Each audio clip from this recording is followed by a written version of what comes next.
and he's the Senior Research Fellow for Energy Policy at Imperial College. So is this just being ultra cautious, or is this a possible prospect of what might happen? Well, as described, it's a reasonable worst-case scenario.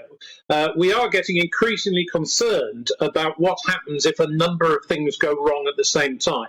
So if demand is higher than we expect, a cold snap in January, coupled with a low wind speeds. We had quite low wind speeds last winter, which caused part of the current energy crisis, coupled with, say, a couple of power stations not being available, then if all those things go wrong at the same time, we are closer to power cuts than we've been for some time. The most likely outcome is we won't get power cuts because it does take a lot of things to go wrong at the same time. But power cuts are so devastating for the economy, for our domestic life, freezers full of food and so on. And of course, in this electronic age, a very short power cut can take a long time to recover from.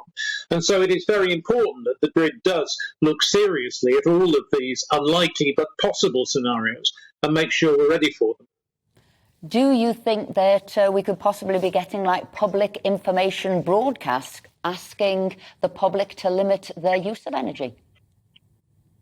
I think so, and indeed, with power prices where they are at the moment, I think most people in the country are probably already looking at where they can save energy use that otherwise they might not have thought about. This is one of the few benefits of high prices, is that it does make us take energy use more seriously. But of course, government does have information that could be of use to people for ways of reducing energy use that they may not have thought of for themselves.